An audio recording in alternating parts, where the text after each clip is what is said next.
Right, hi everyone. So here's the reveal. So like I said, I'm actually probably just going to put these up as soon as I've done it. So I'll just put a wee link to the answers so that, because like I said, I don't know, I just had a really strong feeling that somebody needed this. So I have to trust that when I get it, especially when I've got all this Scorpio about energy, like, very tapped in. So choice is the easy way out, rewilding.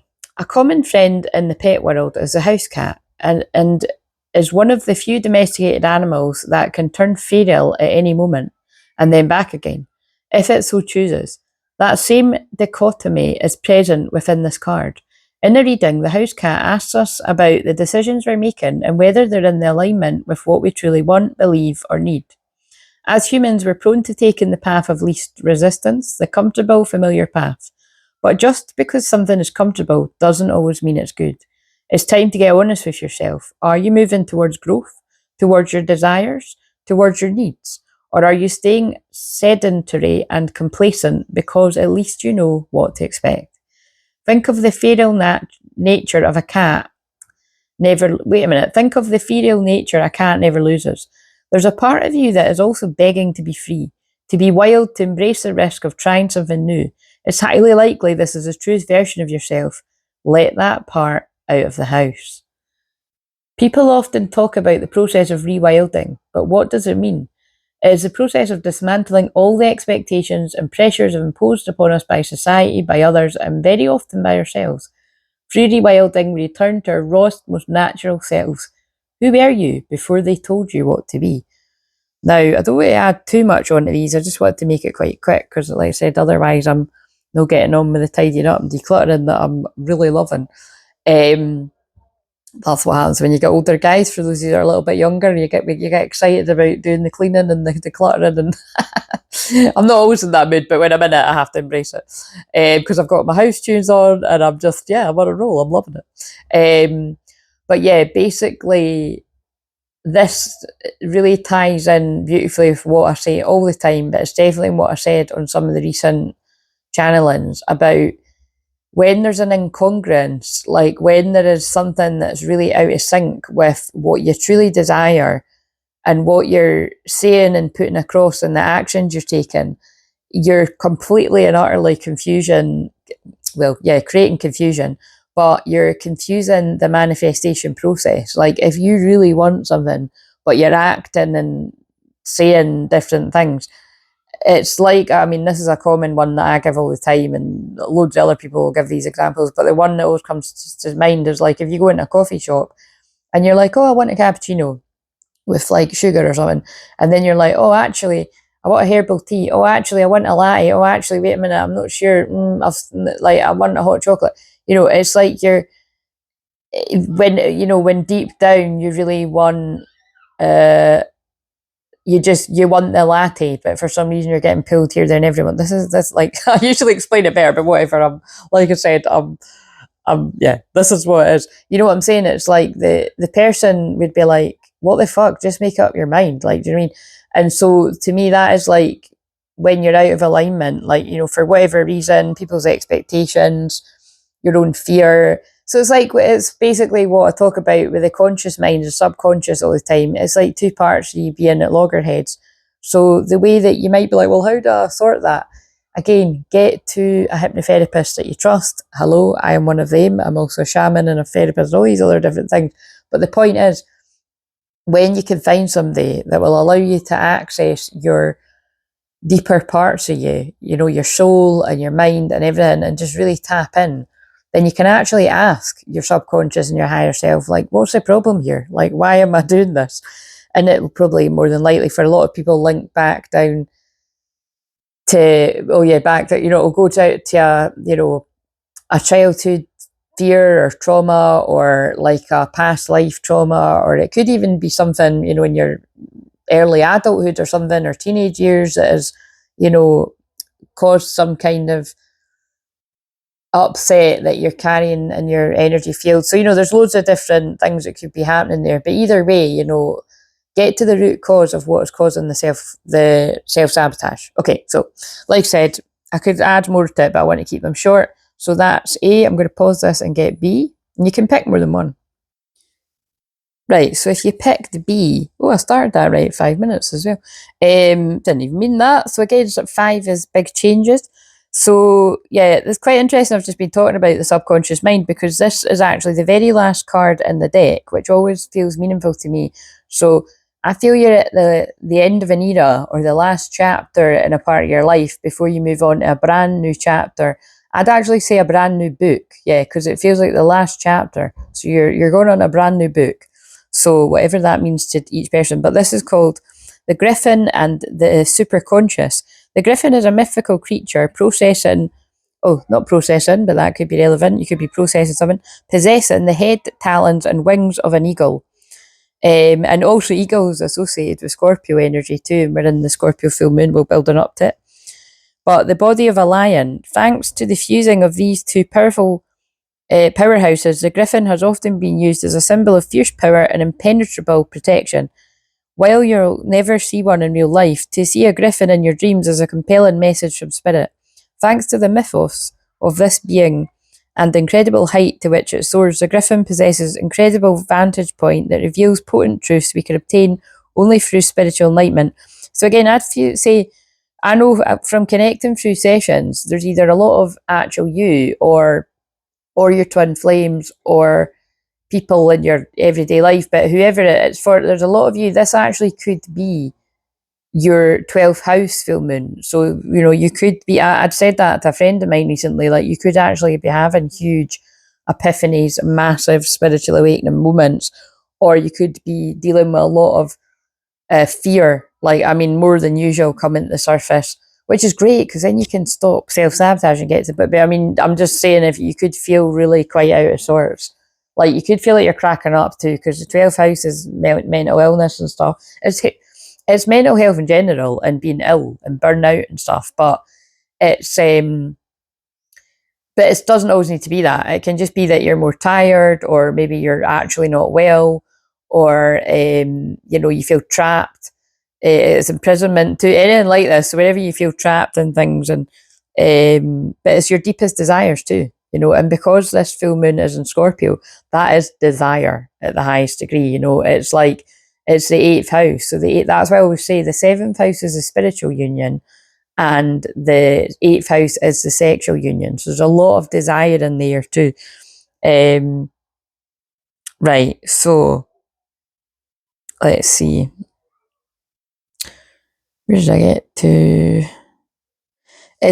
If Griffin energy is at play, you're in a rare and fated moment in your life, and it's time to pay attention. So see this, for whoever picked B, that could even be why I felt guided to just do these wee quick pick-a-pills and have the answer there for you right away, for whoever needs it, but who knows. Sometimes the Griffin is depicted as being so large it can blot out the sun. If in this form, the griffin is known as a ziz, and a creature from Jewish mythology that can also allow the light of the sun to come through if it so chooses. In both darkness and light, there's different experiences and truths to be found. There's a time to sit in the dark and silence, and a time to step out into illumination of the warmth of the sun. Interesting with what I've been saying about, that is why I can feel this sort of concern about the hotter weather, the overexcitement, the egos, the shadow, it all doesn't bode well. There's time to sit, yeah, I just read that, but in this way we can grasp that the divine is in all things. It is both light and dark simultaneously.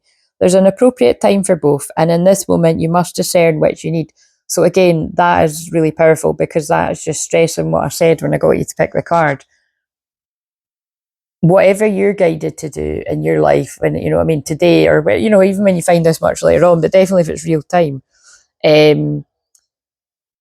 just be aware that others, could be coming from their dark side, or their, unhealed side, not so nice side, you know what I'm saying?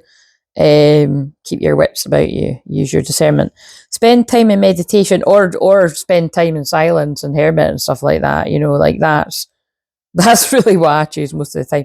But you can't always, not everybody's like that, it's you might really come alive in the sun, and you want to get out, and you want to go and dance, you want to go and play, all this kind of stuff, and you shouldn't let fear stop you doing any of that, but it is wise to just keep in mind you might have good intentions, but you don't know what other people are up to out there. So spend time in meditation, research and symbolism of the griffin. Its presence fleeting yet deeply profound. The circumstances surrounding the griffin moment are sure to stay with you for a long, long time. Do your best to be present and drink in as much detail as you can. Open yourself up to the divine. That's interesting because Scorpio's all about the details too. That's why I'm good at doing it. Well, my Scorpio. So if you're good at eye to detail, you could have strong Scorpio and Virgo. Pay attention to the messages you're being sent. They can arrive through any and every avenue. And again, look at what I said. I just felt strongly guided. People needed this. Often the griffin arrives when the situation at hand requires a complex balance of power and a leap of faith. Interesting, right? And also it feels like, tigers pouncing kind of vibes. Right. I'm going to pause it for C. Right, so finally, if you chose C, oh look, I've kept them all about 5 minutes. God, this is a new thing for me, succinct. The alchemical process. Now, interesting, I always talk about the alchemical process because that's what is involved in many things, but definitely the twin flame journey. So, the alchemical process, harnessing your eternal flame. In alchemical thought, the salamander is strongly linked to the element of fire and plays a catalytic role in the process of alchemy. And that's so funny because in my post earlier, I've hashtagged, you'll see I put alchemy because I do associate alchemy with transmuting pain into power, Scorpio energy. The poisonous bodies of the salamanders are sacrificed to complete the Philosopher's Stone, which the great work of such practice symbolises the perfection of enlightenment. There's enlightenment again, that came up in B, so you might want to watch B. And then look, I'm saying that 1144. The arrival of this amphibious friend means that your eternal flame is now required for your own alchemical transformation. Sometimes it's important to reflect on what ignites our eternal flame, what inspires you, excites you, makes you come alive. Come alive, come alive. Do, do, do, do, do. You're electrified. That's Greatest Showman. So maybe you need to listen to that song. When the world is full of fantasy and you're living with your eyes wide open. So maybe you need to keep your eyes wide open. Often feelings of fear and excitement and anticipation go hand in hand. Move closer to this combination of emotions now in this chapter of your life. Oh my God, I just channeled chapter of your life in this pile before. Definitely check out the pile before if you didn't. Or maybe it was the first pile. It's necessary to push the envelope and challenge yourself by stepping outside the bubble of comfort. Oh my God, and the first pile spoke of the bubble of comfort. Just watch them all. That always happens. They all tie in. You already know what exists there. Try something new instead. Wow. And also, the eternal flame, my Vesta burns bright at the highest degrees in Gemini. So, and that basically is about the eternal flame. And remember, Gemini is the twin, so that's one of the many placements that I've got that is about being here to guide the twins. And also, that's why they're getting me to say that, because my Vesta is in my 8th house. So that's why I'm here to shine brightly to guide people through the dark, because the 8th house is the dark. But like I always say, I don't like to throw as much shade on the 8th house as most astrologers do. Most people do. Most astrology, like the way people describe it, but it's, yes, it does deal with the dark stuff, but in my case, it's like I deal with the dark stuff every day to warn people and guide people and transmute their pain, their trauma, the darkest stuff that no other counsellor, healers, shamans, or even astrologers want to deal with, Like, because it's about patience too.